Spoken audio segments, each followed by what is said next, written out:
The alarm bells screamed through the corridors of the UES Horizon as Captain Jake Morrison rushed to the bridge. His boots hit the metal floor with heavy thuds, while red emergency lights flashed around him. Something was wrong in the outer rim. Territories and his crew had picked up a signal that shouldn't exist. "Report," Jake called out as he stepped onto the bridge.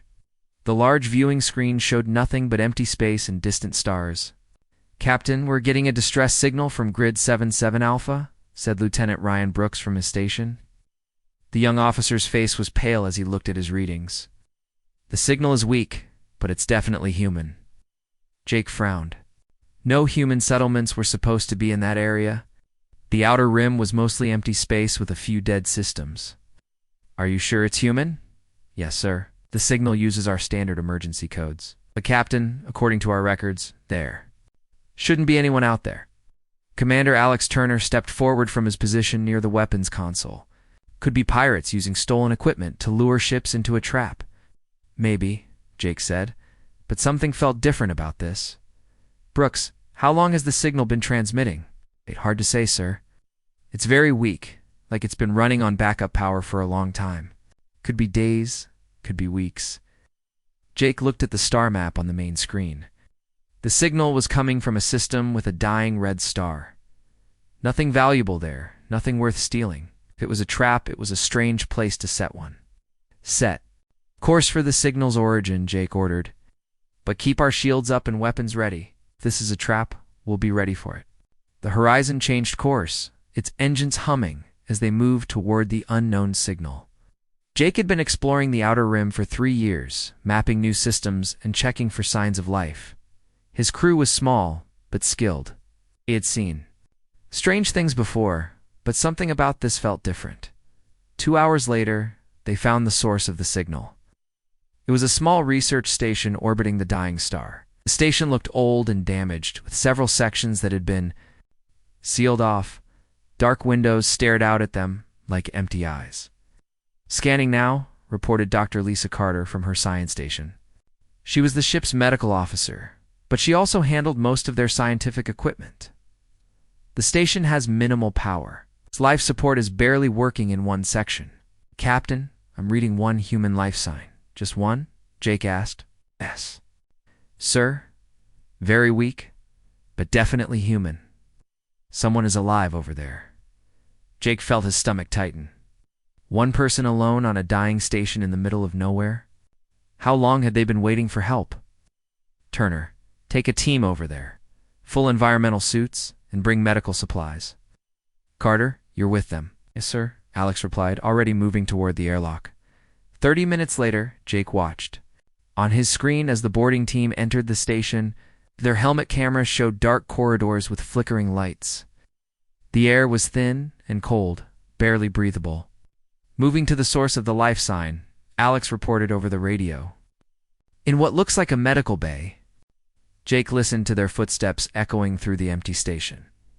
The place felt wrong, abandoned, but not destroyed. Like everyone had just left one day and never came back. "Captain." Dr. Carter's voice came through the speakers, and Jake could hear the shock in it. "You need to see this." The camera feed switched to show a small room with medical equipment. In the center was a bed, and on the bed was a child, a little girl, maybe 8 years old, with dark hair and pale skin. She was awake, staring at the ceiling with wide, frightened eyes. "Dear God," Jake whispered. The child turned her head toward the camera, and Jake saw something that made his blood run cold. Scars covered her arms and neck. Not from accidents or injuries, but precise surgical scars. Someone had been cutting into this child. "Her name is Emma Rodriguez," Dr. Carter reported, her voice carefully controlled. "She's been alone here for at least 2 weeks. Captain, she's been experimented on. These scars, they're not random. Someone was studying her." Jake felt anger building in his chest. "Get her back to the ship immediately. Full medical scan, and Brooks, start going through the station's computer systems. I want to know who did this and why."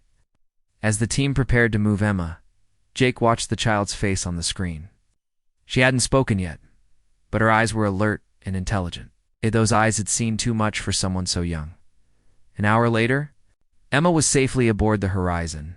Dr. Carter had sedated her. and was running medical scans while Brooks worked on the station's data files.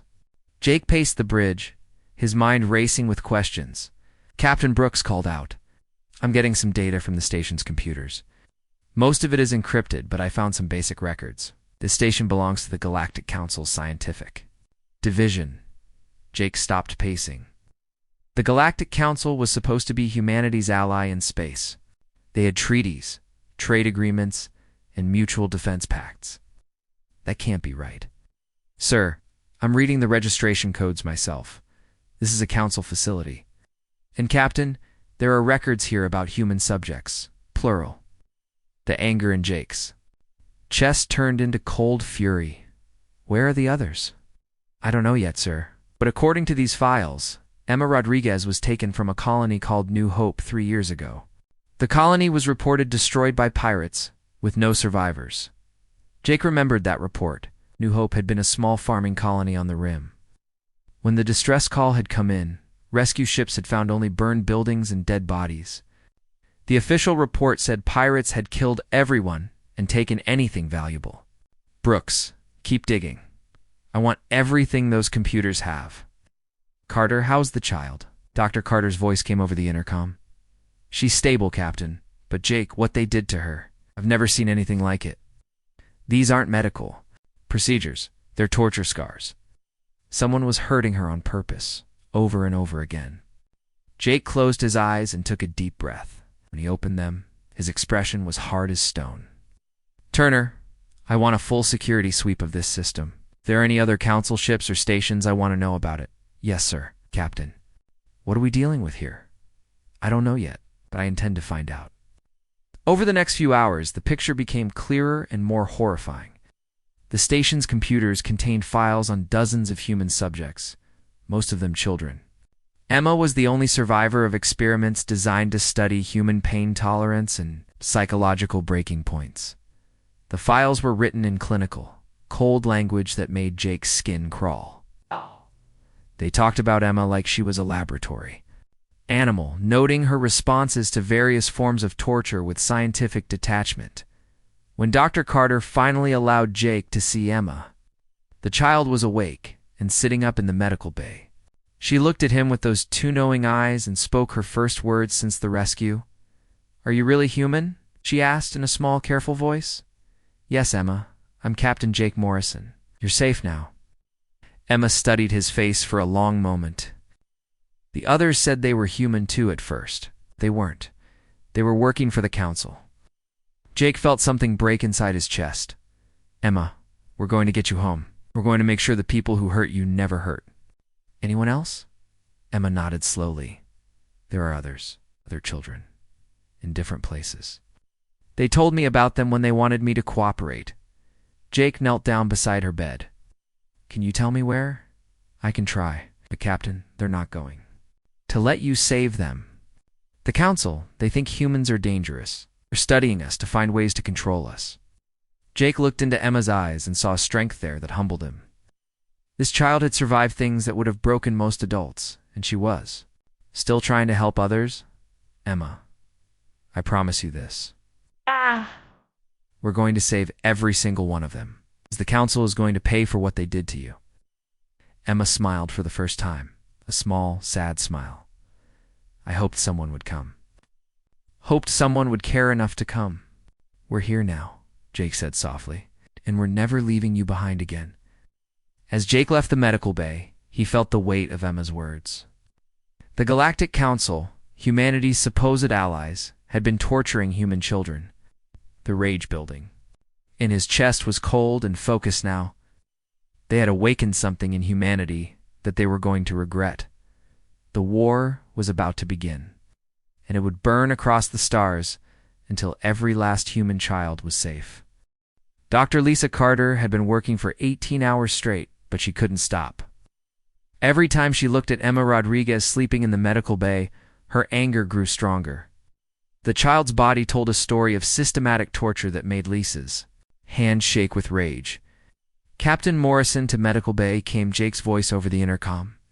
"Come in, Jake," Lisa replied, not looking up from her scanner readings. "I'm still documenting everything." Jake entered the medical bay quietly. Not wanting to wake Emma, he looked at the sleeping child, then at the mountain of medical data Lisa had collected. "What have you found?" Lisa turned to face him, her eyes red from exhaustion and tears. "Jake, what they did to her goes beyond torture. Look at this." She held up a scanner showing Emma's internal systems. She has nano-implants. Throughout her nervous system, tiny machines that monitor her brain activity, stress hormones, and pain responses. They were studying her reactions, Jake said, his voice flat with barely controlled anger. More than that, these implants recorded everything. Pain, every emotional response, every time she cried or begged them to stop. They have it all stored in digital files. Jake felt his stomach turn. "Can you remove them?" "I'm trying, but they're integrated into her nervous system. If I remove them wrong, I could cause permanent damage." "Jake, they designed these things to be impossible to take out safely." Emma stirred in her sleep, making a small sound of distress. Lisa immediately went to her side, checking her vitals. The child's eyes opened, and she looked around with the quick, frightened movements of someone who had learned to always watch for danger. "It's okay, Emma," Lisa said softly. "You're safe. This is Captain Morrison. Do you remember him?" Emma nodded, sitting up carefully. "Are we still on your ship?" "Yes," Jake said, pulling up a chair beside her bed. "Emma, we need to ask you some questions.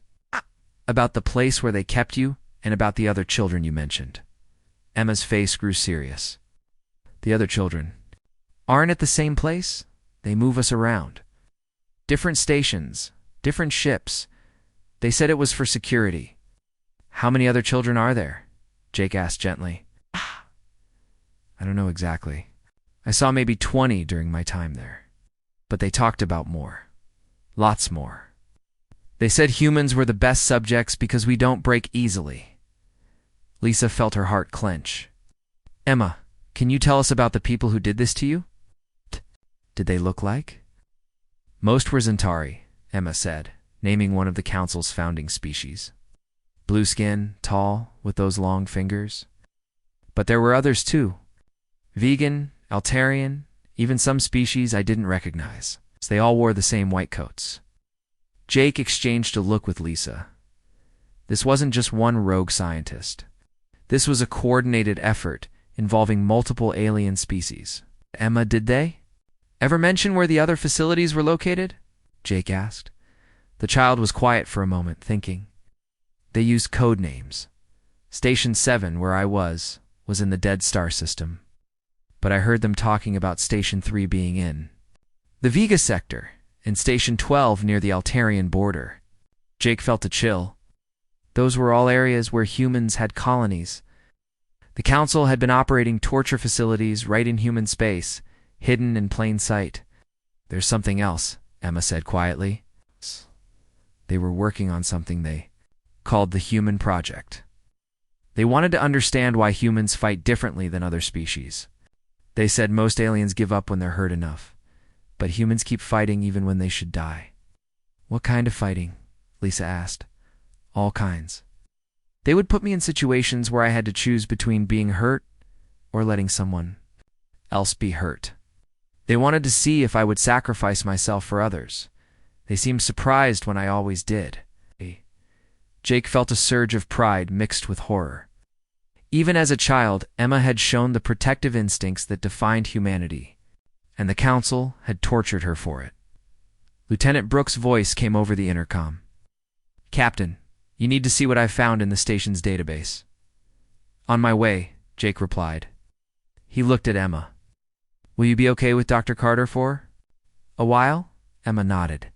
"Captain Morrison, when you find the others, some of them might not trust you at first. They did things to make us afraid of rescue. He said humans who came to help us were really Council agents in disguise." Jake felt his jaw tighten. "We'll be patient with them. Thank you for telling me." On the bridge, Brooks had multiple screens, showing data from the station's computers. His face was grim as he looked up at Jake. "Captain, I've broken through most of their encryption. What I found is worse than we thought." Brooks pulled up a map showing the galaxy with multiple red dots scattered across it. These are all confirmed facility locations. There are at least 30 stations and ships conducting experiments on humans. Jake stared at the map. 30 facilities? That's just what I found in this station's files. There could be more. Brooks switched to another screen showing personnel records. Captain, look at this. The project has been running for over 15 years. They've processed thousands of human subjects. Processed. Jake's voice was deadly quiet. That's their term for it. Most subjects don't survive the full research protocol. Emma is one of maybe 50 long-term survivors out of thousands who were taken.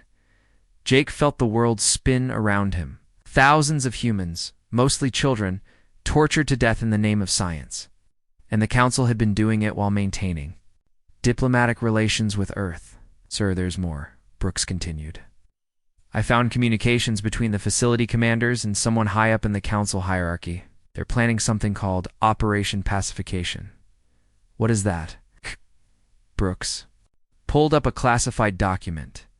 Based on what I can decode, they're developing some kind of weapon designed specifically to target human psychology. They want to find a way to make humans passive and controllable. Jake read the document over Brooks' shoulder, cold, clinical.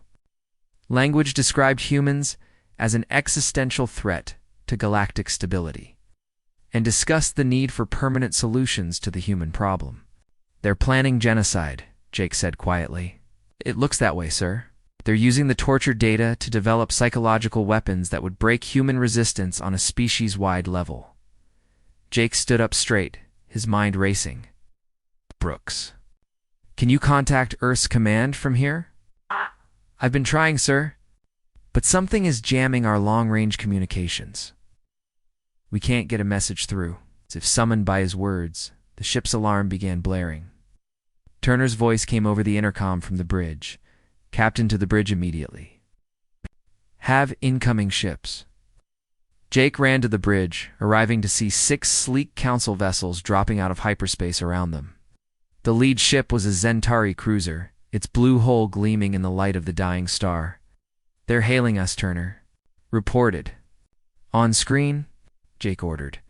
The main viewer showed a tall Zentari with the blue skin and elongated features typical of his species. He wore a white uniform with council insignia. Human vessel, I am Commander Veltar of the Council Science Division. You are in violation of Council space and have interfered with an authorized research facility. Return our research materials immediately. Jake felt his temper flare. Research materials? You mean the tortured child you were experimenting on? The subject designated Emma-77 is Council property. Her return is required for the continuation of vital research into human behavioral patterns. Her name is Emma Rodriguez, Jake said, his voice hard as steel. She's a human child, not property, and she's staying with us. Veltar's expression didn't change. Captain Morrison, your species has proven difficult to integrate into galactic society. Our research is designed to find solutions to this problem.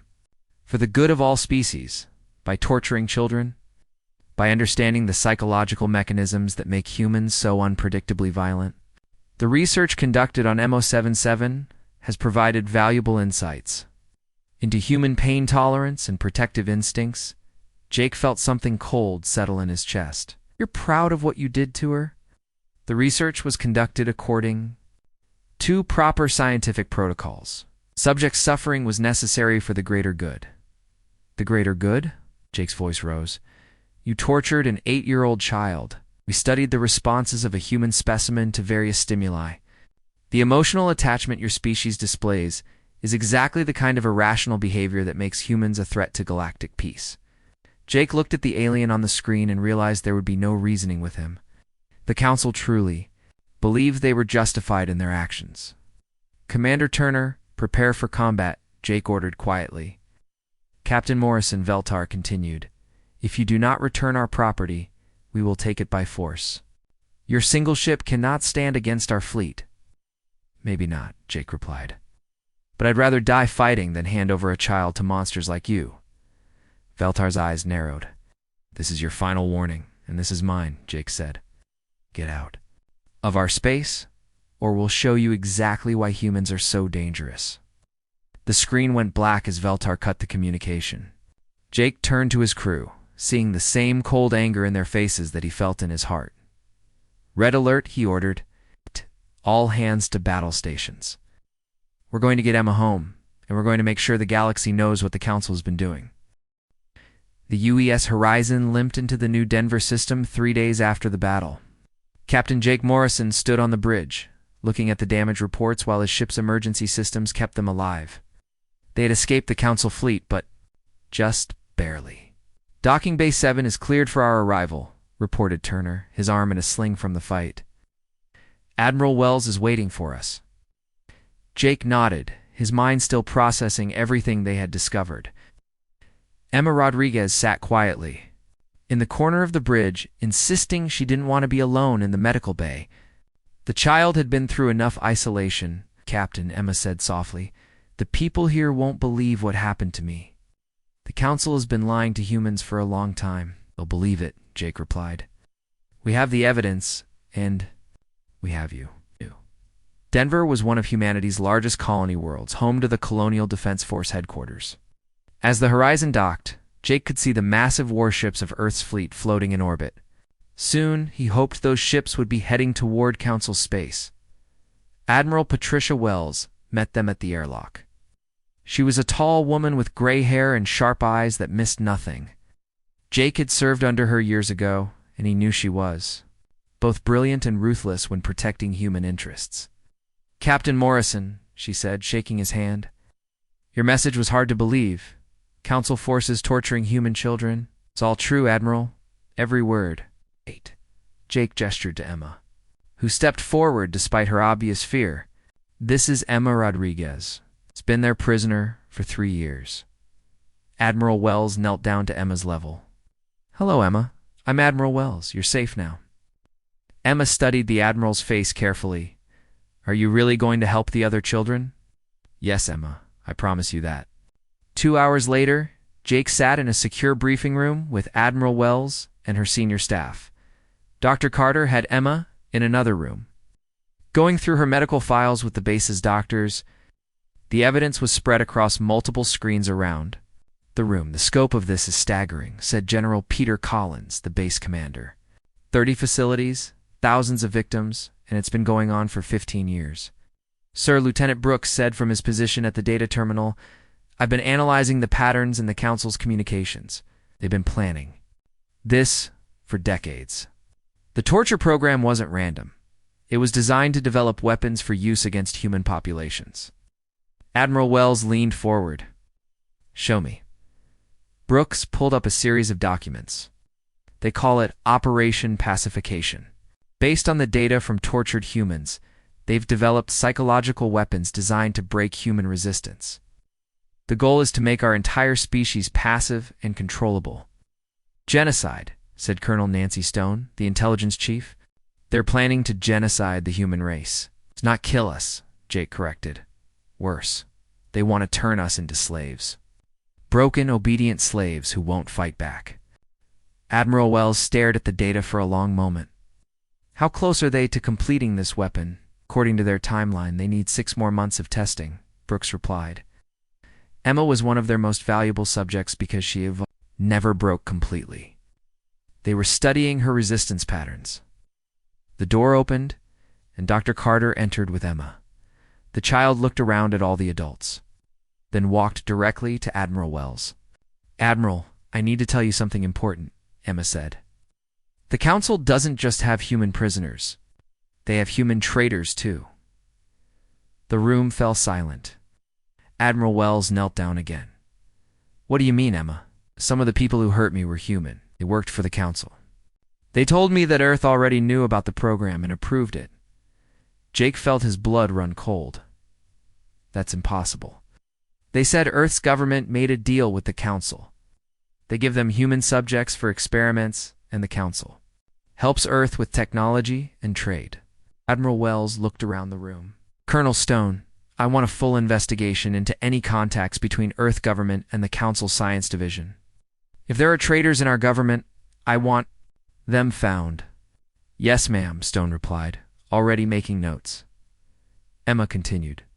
The traitors told me that humans were too dangerous to be left alone. They said the council was right to study us, and that breaking us was the only way to keep peace in the galaxy. Jake felt sick. The idea that humans would help torture their own children was almost too horrible to believe. Emma, Admiral Wells said gently, "Can you describe these humans who worked with the council?" "There were 3 I saw regularly. 2 men and 1 woman. They wore council uniforms, but they were definitely human. The woman said she was from Earth's diplomatic corps." Colonel Stone looked up from her notes. "Admiral, I'm going to need to investigate our entire diplomatic mission to the council. If Emma is right, the conspiracy goes to the highest levels of government." Over the next several hours, the full picture became clear. The council had been manipulating human governments for decades, using a combination of bribes, threats, and false promises to gain access to human subjects. Some officials had been tricked into cooperating, believing they were helping with legitimate research. Others had been bought outright. The worst part, Brooks reported, is that they've been using our own diplomatic channels to identify targets. Every human colony that reported unusual disappearances had filed reports with Earth's Council Liaison Office. So they were using our own protection systems to find victims, Admiral Wells said grimly. "Yes, ma'am." The Council would review the missing person reports and target isolated colonies with small populations. They made it look like pirate attacks or natural disasters. Jake thought about Emma's home colony, New Hope. The official reports had blamed pirates, but now he knew the truth. The Council had killed everyone except the children they wanted for experiments. Admiral Colonel Stone said, "I've been reviewing communications between Earth and the Council. There are definitely humans in our government who know about this program. I found payment records for at least 12 officials. Arrest them all," Admiral Wells ordered. "I want them in custody within 24 hours. Emma tugged on the Admiral's sleeve. "Admiral Wells, there's something else. The Council thinks humans are special." "Special how?" "They told me that most alien species give up when they're hurt enough. But humans keep fighting even when they should die. They said it makes us unpredictable and dangerous." Admiral Wells smiled grimly. "They're right about that. They're scared of us," Emma continued. "That's why they want to break us. Think if they can control humans, they can control the galaxy forever." The room was quiet as everyone processed. This information, the Council, humanity's supposed allies, had been conducting genocide research out of fear. Admiral Jake said, "What are our options here? Officially, we need to go through diplomatic channels. File complaints, demand investigations, try to work within the system, and unofficially." Jake asked. Admiral Wells looked around the room at her officers. "Unofficially, we have a fleet of warships and the most dangerous species in the galaxy, threatening our children." "Ma'am," General Collins said carefully, "are you suggesting military action?" "I'm suggesting we protect our people by any means necessary. The Council has declared war on humanity by torturing our children. We just haven't responded yet." Emma stepped forward. "Admiral, if you fight them, they'll hurt the other children. They told me that if humans ever found out about the program, they would kill all the prisoners." Admiral Wells knelt down one more time. "Emma, I want you to understand something. Humans don't abandon their children. Ever. We'll find a way to save them all, even if it means war. Especially if it means war." Jake felt a surge of pride in his species. The Council had made a fatal mistake. They thought they could control humans through fear and torture. Instead, they had awakened something that would burn across the galaxy until every human child was free. "Admiral," he said, "I volunteer to lead the rescue missions." "So do I," said Turner. "And me," added Dr. Carter. One by one, every officer in the room volunteered. Admiral Wells looked around at her people and nodded. "Very well. We'll coordinate with Earth Command. But we're not waiting for politicians to debate. As of now, the Colonial Defense Force is at war with the Galactic Council." Emma smiled for the first time since Jake had found her. "Thank you, Admiral. The other children won't believe it when they see human ships coming to save them." "They'll believe it," Admiral Wells replied. "So will the Council. They wanted to study human protective instincts. We're about to get a very thorough education. As the meeting broke up, Jake watched Emma talking quietly with Dr. Carter. The child had survived 3 years of torture and never broken. Now she was about to see what happened when humans went to war for their children. The council had awakened. Something ancient and terrible in humanity. They were about to learn why. Humans were the most dangerous species in the galaxy. The human fleet emerged from hyperspace like a storm of metal and fire. Admiral Patricia Wells stood on the bridge of the UES Retribution, watching as 200 warships took position around the Council's capital world. The planet below glowed, blue and green, home to billions of aliens who had allowed the torture of human children. "All ships report ready, Admiral," said Captain Morrison from his position at her side. Jake had been promoted after leading 3 successful rescue missions that saved over 400 human prisoners. The scars on his face from the last battle made him look older, harder. Communications opened a channel to the council chambers. Admiral Wells ordered. On the main screen appeared the familiar blue face of High Counselor Zenkar, the Zentari, who led the Galactic government. Behind him stood representatives from dozens of alien species, all looking nervous as they stared at the human fleet. Admiral Wells, Zenkar said, his voice trying to sound calm. "This unprovoked attack on our capital is an act of war. We demand you withdraw immediately." "Unprovoked?" Admiral Wells laughed, but there was no humor in the sound. He tortured. "Our children for 15 years and call our response unprovoked? Those were legitimate scientific experiments conducted for the good of galactic stability. Your species' violent tendencies required study." Behind Admiral Wells, Emma Rodriguez stepped into view. Now 11 years old and serving as the Admiral's special advisor, she had become the symbol of human resistance, or enhanced abilities. Gained through the Council's torture had helped plan every human victory. "Hello, High Counselor," Emma said calmly. "Do you remember me? Subject Emma 77 from your research program?" Zenkar's face went pale. "That subject should have been terminated years ago. My name is Emma Rodriguez," she replied. "And I'm here to watch you pay for what you did to me and all the other children." Admiral Wells stepped forward. "High Counselor, you have exactly 1 hour to surrender all officials involved in the human experimentation program. After that, we begin bombardment. You cannot destroy our world. There are billions of innocent civilians here." "Innocent?" Jake spoke up from beside the Admiral. "Were they innocent when they voted to continue the torture programs? Were they innocent when they cheered your speeches about controlling the dangerous humans?" Emma touched the Admiral's arm. "Admiral, show him the vote records." On the screen appeared documents that Emma's enhanced mind had helped decode. Public opinion polls from the Council world showing overwhelming support for the human research programs, news broadcasts celebrating breakthroughs in human pacification technology, children's school programs teaching that humans were a disease that needed to be cured. "Your people knew," Admiral Wells said quietly. "They all knew, and they supported it." Zenkar tried to speak, but Admiral Wells cut him off. "You have 59 minutes. The channel closed, leaving the Council leaders staring at a blank screen. On the Retribution's bridge. Emma walked to the weapons console where Lieutenant Kevin Hayes was monitoring the ship's massive guns. Kevin had been rescued from Council Facility 12 just 3 months ago. At 16, he was one of the older survivors, and his hatred of the Council burned as bright as any adult's. "Emma," Kevin said softly, "are we really going to do this?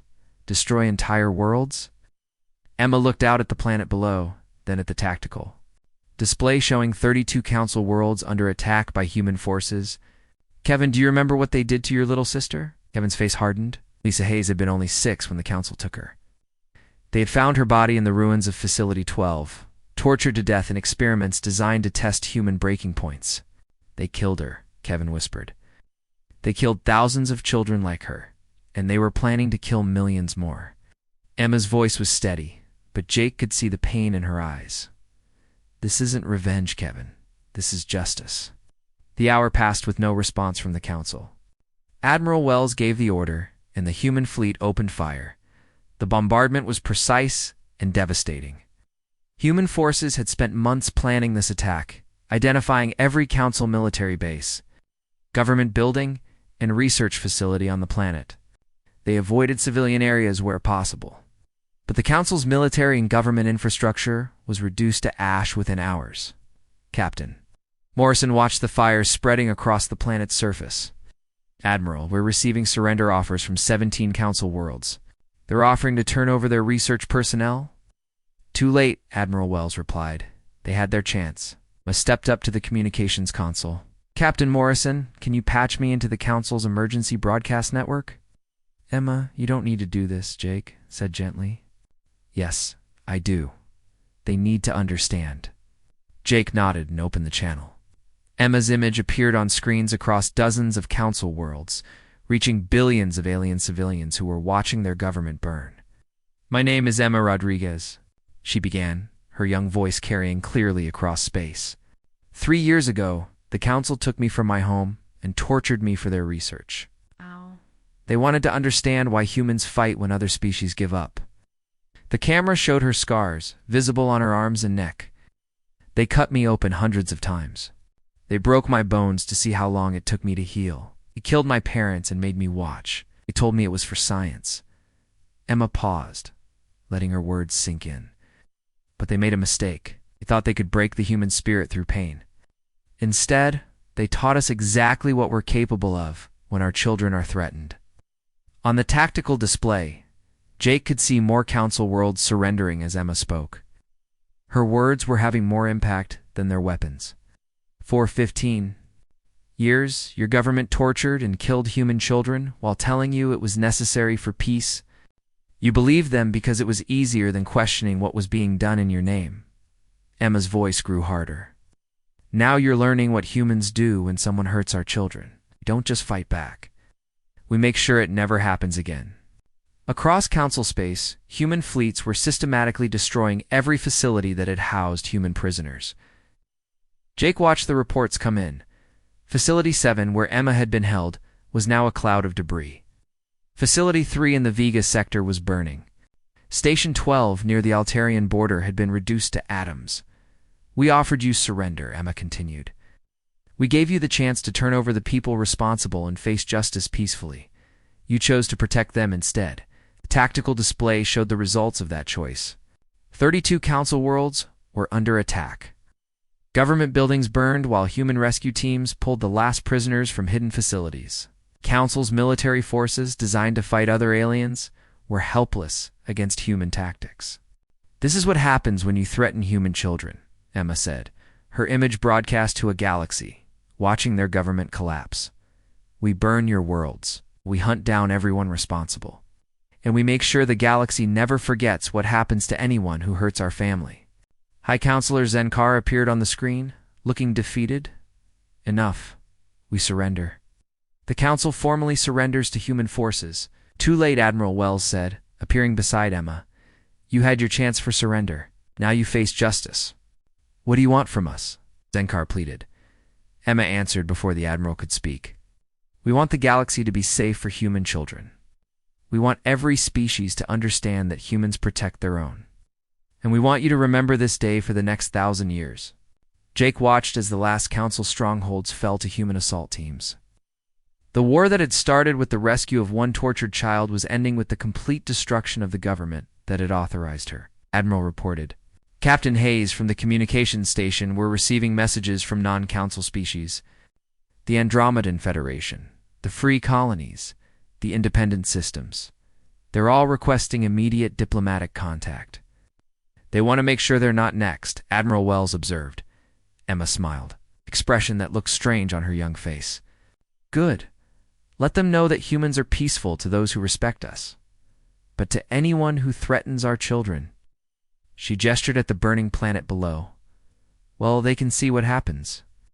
As the human fleet regrouped for the journey home, Jake found Emma standing in the observation deck, looking out at the stars. The war was over, but he knew the real work was just beginning. Any regrets? He asked. Emma was quiet for a moment. I regret that it took so long for someone to find me. I regret that so many children died before we could save them. But I don't regret this. She gestured at the devastation they were leaving behind. The galaxy will remember, Jake said. Yes, Emma replied. They'll remember that humans protect their family. and they'll remember what happens to anyone who forgets that lesson. The human fleet jumped to hyperspace. Leaving the Council's capital world burning behind them, a new order began in the galaxy. An order where humanity's children would never again face torture in the name of science. An order built on the ashes of those who had made the mistake of threatening Earth's young. The Council had wanted to study human protective instincts. They had learned the lesson perfectly.